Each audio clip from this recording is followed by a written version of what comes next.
Hi everybody and welcome back to my booktube channel, Books with Leo. Today I'm here to talk about the best books I've read in 2019.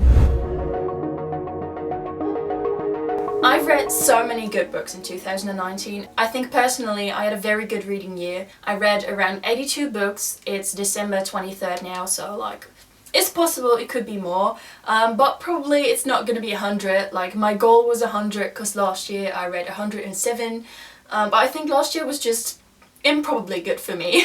Also this year I graduated art school, I started freelancing, I put up my own Etsy store where I sell my art and stuff, I started this channel, I did loads of things, so I think it's normal that I didn't read as much as I usually do. And also I'm kind of proud of myself already, and reading shouldn't be like pressured into like you should read this much or you don't count, because that's ridiculous. But still, I really wanted to talk to you guys about my favourite books of this year. I could have done something along the lines of my 19 favourite books of 2019, which would have been easier for me personally because it was really hard to choose. But I've decided to choose 5 books that were my personal favourites this year. There's 2 Ellis Osman books in there. I'm not ashamed. And I'm just going to be going through these books and talk to you about why I like them so much. So let's get into the video. By the way, these are all going to be books that I read in 2019. So, the first one is going to be Ace of Shades by Amanda Foody. This was such a fave this year. It reminded me so much of Six of Crows, and at the same time it's insane that this is one of my faves because I listened to this on audiobook, and normally I hate everything I listen to on audiobook. I don't know why, but I just think audiobooks are not for me, but at the same time sometimes I do enjoy a few, so maybe I'm just bad at picking audiobooks. I don't know. Anyway, this was such a personal fave. This is a high fantasy book. This is about a girl named Anselta whose mum goes missing and she has to find her. But in order to find her mother, she has to travel to the City of Sin. And as the name suggests, this is not a city for a nice girl like Anselta. The only clue Anne has is that she has to go looking for a guy. And that guy is named... right. And that guy's named Levi Glacier. The funny thing is though, when I look at the synopsis of this book, I'm like, everything is spelled wrong because I listened to it and I have a different imagination of how you would spell this stuff, which is kind of funny. She has to go looking for Levi Glacier. He turns out to be the leader of a large gang that goes around the City of Sin. She's sort of reeled into this new life over in the City of Sin. One of the cool things about this fantasy, first up, it reads like Six of Crows, and I'm such a big Six of Crows fan, and this really gave me the feels again. And at the same time, the fantasy elements are just very cool. I genuinely love stories that have like underground, like thieves and stuff. I don't know why I like that much, but I do. Each person in this story has 2 talents linked to their family. So a blood talent and another one, I forgot what it's called. But that's a very cool system, and Anne has the most amazing fantasy talents, and it's all, yeah, it can be anything. Like you could be a really good dancer, that could be your talent from your family out, or you could be like an amazing writer. Anything really. So it's really cool. It can also be magical things like mind reading. So yeah, that's why I love this book, and I'm encouraging everybody to pick it up in 2020 if you haven't read it yet. And I still have to read the second part, King of Fools, so excited. The next book that I want to talk about that was my favourite in 2019. I do have the dust jacket for this, but I don't like it, so I just removed it. And this book is My Lady Jane, written by Cynthia Hand, Brodie Ashton and Joni Meadows. This was such a fun read. It's a ridiculous book.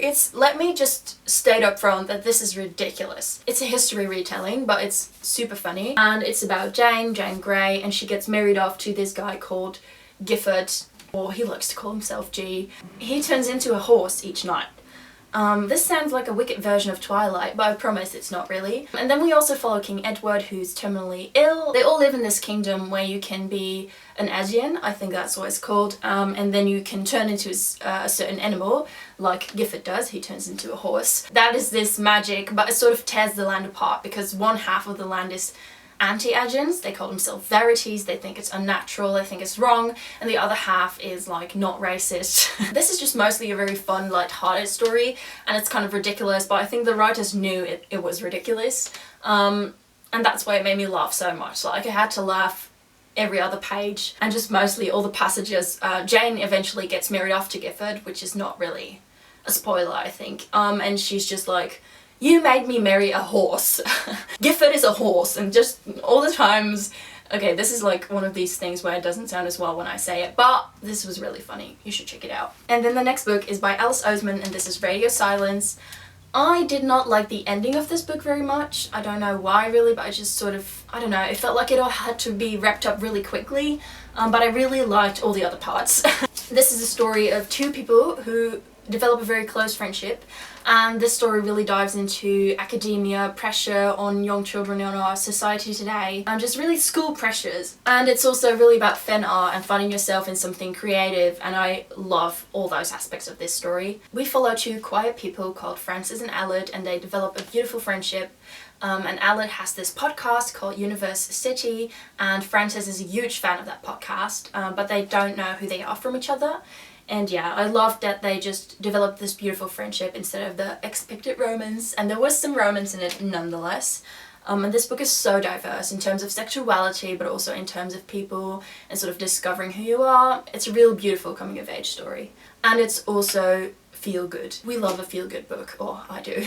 Then I have another Alice Oseman book. I don't have it here with me, but I put it on my wish list for Christmas, so let's all hope I get it, and that is Hotstopper by Alice Oseman, the graphic novel. I've only read the first part, but I'm super pumped to read the other parts. You can check out my wrap-up if you want to know more about my thoughts at the time about Hotstopper, but Hotstopper is the story of Nick and Charlie, and they fall in love, and it's so beautiful. I could like rave about this for 20 minutes, but I'm not going to because I already talked about another Alice Oseman book as well. But Hotstopper is just... it's beautiful. It's about discovering who you are, about discovering your sexuality, about society's pressures on us to discover who we are and to denounce it immediately. But it just made me feel calm and good inside. I also doubt my sexuality like every other hour, and I feel like such a fraud half of the time. And this book just tells you that whoever you are, it's okay to be questioning, it's okay to be just looking at it in your own perspective and to be choosing the label that fits you best. And you don't have to denounce it to the whole world immediately. And that's just really beautiful. You should definitely read this graphic novel, which is also, again, super feel good. And then the last book that I read in 2019 that's definitely one of my favorites is Thunderhead by Neil Shusterman. I'm so happy I finally picked up the second book in this series.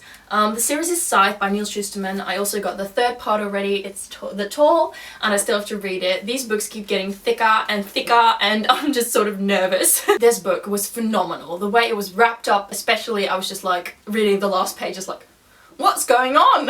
I can't tell you too much about this book. I'll be spoiling the living hell out of the first book, but instead I'll tell you a bit about the first book and hopefully encourage you to pick up this amazing series in 2020. Hi, so if the frame changed, you're right, because my camera sort of toppled over and then I filmed the rest of the video with like cut from here, which looked ridiculous, so we're continuing. So, Thunderhead. The Thunderhead is sort of an omnipotent being that controls the whole world, and then we have the Scythes that are sort of in the Scythedom, and they're basically serial killers. They kill everybody that needs to be dead because nobody dies of natural causes anymore. And this makes for a very interesting sort of trias politica, which is not trias but with two people, with two things, sort of situation, because there's two separate powers that are divided and they both have different thoughts about how the world should be ruled. But that doesn't really come into play until the second book. And the first book is about Rowan and Citra, who are apprentices to a scythe and who are basically learning how to be a scythe, how to be a serial killer in this futuristic, dystopic but utopic at the same time world. Super cool book, and the way it developed and wrapped and was thought through, definitely a book you should check out in 2020 if you have the time. Those were all of the books I wanted to talk to you about, my favourite books of 2019. I hope 2019 was as good as a reading year for you too, and definitely let me know in the comments down below what were your favourite books of 2019. I'd love to know, and which books you would recommend to me possibly. Yeah, and I'll see you all next time. Bye!